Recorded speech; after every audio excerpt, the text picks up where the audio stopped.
बिस्मिल्लाहिर्रहमानिर्रहीम। अल्लाह के बाबरकत नाम से आज की क्लास का आगाज़ करते हैं। मेरा नाम समिया रशीद है और आज मैं कुछ यूटेंसिल्स और इक्विपमेंट के साथ दोबारा हाज़िर हो गई हूँ।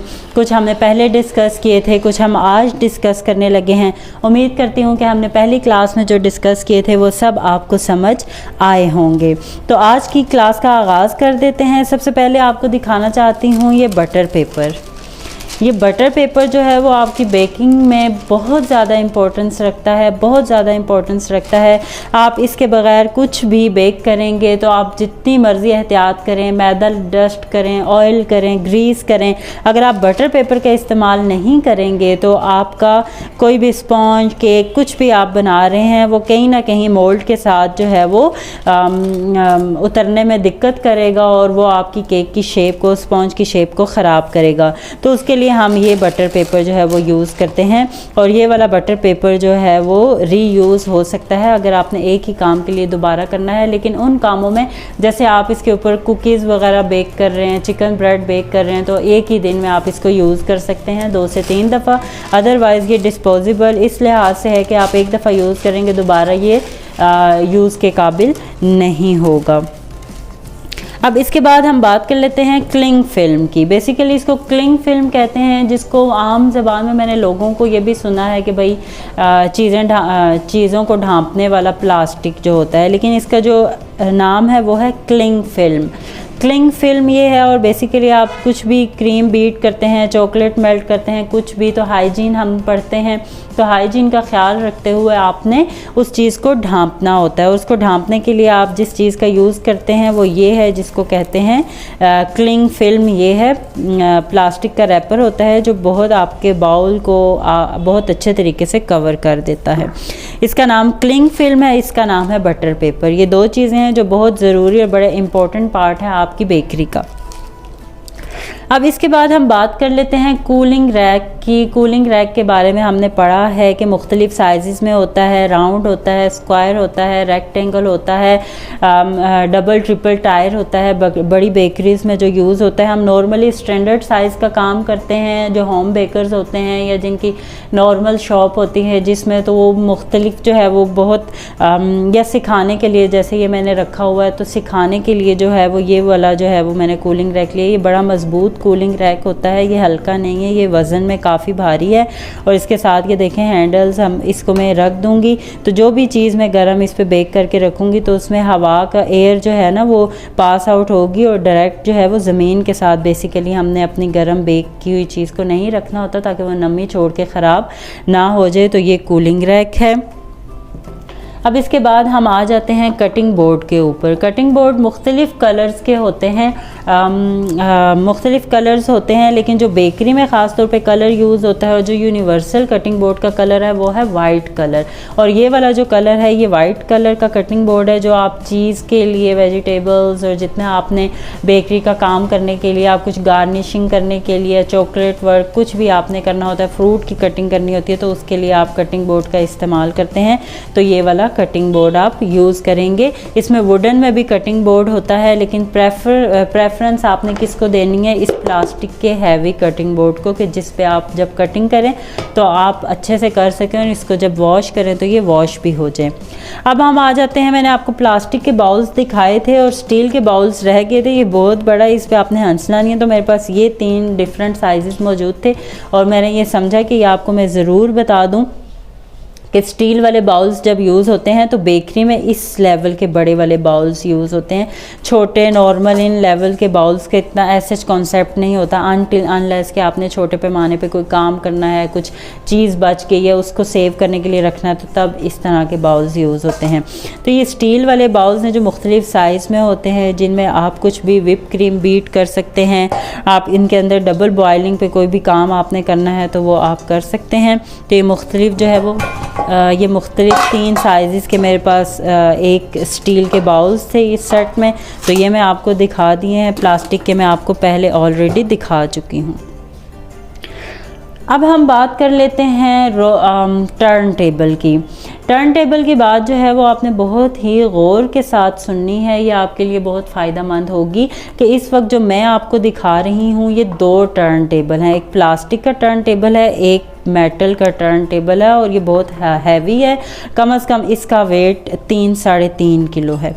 अब टर्न टेबल क्या होता है और ये किस काम आता है? टर्न टेबल बेसिकली आप जितने भी केक्स बनाते हैं, पेस्ट्रीज बनाते हैं, उन सब की जो फ्रोस्टिंग होती है, उन सब के लिए फ्रोस्टिंग करने के लिए, स्पॉन्ज कटिंग करने के लिए आपको टर्न टेबल चाहिए होता है। और ये स्टैंडर्ड साइज़ का टर्न टेबल है जिस पे आप काम करते हुए इसको घुमाते हैं और साथ साथ काम करते जाते हैं। तो इसको आप घुमाते हुए देखें कहीं जर्क नहीं आ रहा, कहीं से ये नीचे से हिल नहीं रहा, क्योंकि इसका ये बेस जो है वो बहुत हैवी है। अब दूसरे हम टर्न टेबल के ऊपर आ जाते हैं कि ये प्लास्टिक का है। सॉरी ये थोड़ा सा गंदा सा हुआ है क्योंकि मैं तो इसको यूज़ नहीं करती, कभी मेरे स्टूडेंट कुछ काम करना हो तो वो उठा लेते हैं इसको। तो ये देखें ये बिल्कुल प्लास्टिक है। अब इस प्लास्टिक को आप देखें कि जब मैं इसको घुमा रही हूँ, ये यहाँ मैं जब मैं इसको घुमा रही हूँ तो ये सही से नहीं हिल रहा, इसमें जर्क आ रहा है, ये इस तरह से हो रहा है, इसकी बेस इस तरह से हो रही है। तो आप 800-900 रुपये का ये ले तो लेते हैं, लेकिन 8 और 900 रुपये आप बिल्कुल ख़राब कर देते हैं। ना आपका केक सही से फ्रोस्टिंग होता है इससे, और ना ये किसी काम का है। ये मेरे सामने बिल्कुल एक खिलौना, आप किसी भी बच्चे को उठा के दे दें। ये मैंने रखा हुआ है सिर्फ इसलिए कि मैं ये आप लोगों को दिखा सकूँ कि ये आपने नहीं लेना। आपने पैसे थोड़े से खर्च करने हैं और आपने इस तरह का जो है वो कटिंग बोर्ड ले लेना है। ता हयात जितनी अल्लाह आपको ज़िंदगी देगा, जब तक आप काम करेंगे, आप इस वाले से जब काम करेंगे तो आप इसको देखेंगे कि ये सारी ज़िंदगी आपका साथ देगा। मैं जब अपना काम शुरू किया था तो मैंने ये वाला टर्न टेबल लिया था और ये टर्न टेबल अभी भी मेरे पास है। और ये टर्न टेबल मेरे लिए मेरे टीचर लेके आए थे और उन्होंने ये मुझे दिया था। और ये इतना हैवी है कि मैंने इस पे इतने बड़े बड़े केक बनाए हुए हैं, 12 पाउंड, 18 पाउंड, 15 पाउंड, लेकिन कभी भी मुझे ये दिक्कत महसूस नहीं हुई कि इसकी वजह से मेरे केक में कोई जर्क आ रहा है या वो ख़राब हो रहा है। तो आपने ये वाला जो है वो टर्न टेबल जो है वो लेना है। अब इसके बाद हम अभी एक इक्विपमेंट की बात करेंगे। इक्विपमेंट क्या होता है? जो बिजली से चलता है, जो गैस से चलता है, जो ऐसा इक्विपमेंट कि जिसको किसी न किसी इलेक्ट्रिसिटी की किसी भी ना किसी सूरत में ज़रूरत पड़ती है। तो इस वक्त जो मैं आपको दिखाने लगी हूँ ये है बेसिकली हैंड बीटर। अब ये जो हैंड बीटर है ये देख लीजिए आप, मुख्तलिफ़ ब्रांड्स के आपको मिलेंगे, चाइना के भी मिलेंगे। सस्ता तरीन अगर हम बात करें तो 1500 रुपये तक मिलता है, जो आज से 6 महीने साल पहले 1250 रुपये था। तो जो थोड़ी बहुत महंगाई हुई है उसमें किसी हद तक जो है वो 1500-1600 तक चला गया होगा। अब ये जो आपका हैंड बीटर है इसके विस्क्स देख लीजिए, मैं इसकी थोड़ी सी डिटेल आपको बताऊंगी। ये इसके विस्क्स होते हैं जिससे आप केक के sponge, loaf, butter base cakes बनाते हैं। आप इसी के साथ विप क्रीम बीट करते हैं, इसी के साथ आप बटर क्रीम जो है उसको बीट करते हैं, उसको बनाते हैं।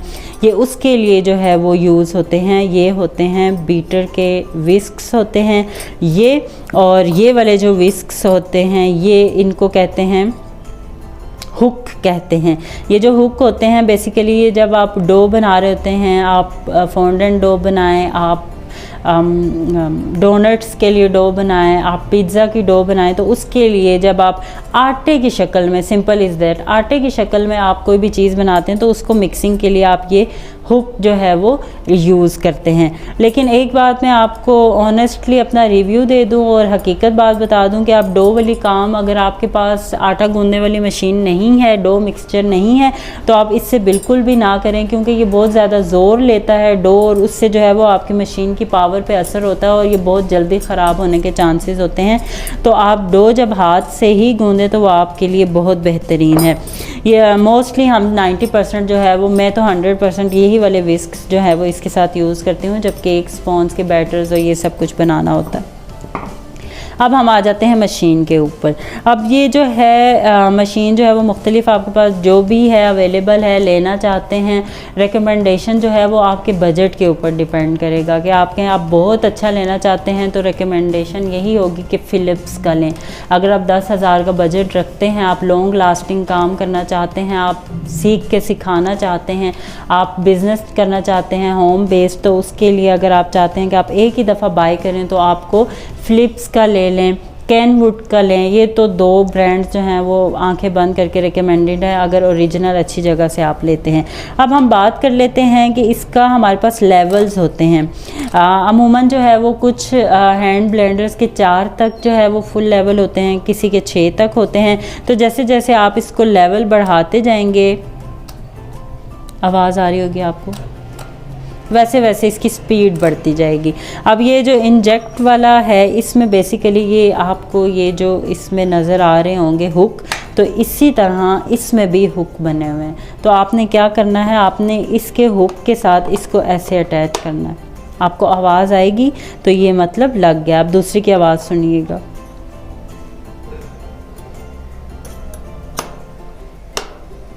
ये जो अभी आपको आवाज़ आई है इसका मतलब ये है कि ये चलने के लिए तैयार है। हुक जो है वो बिल्कुल अच्छे तरीके से, ये देखिए मैं इसको ज़ोर भी लगा रही हूँ तो ये नहीं निकल रहा। क्यों? क्योंकि मैंने बहुत अच्छे तरीके से लगा दिए।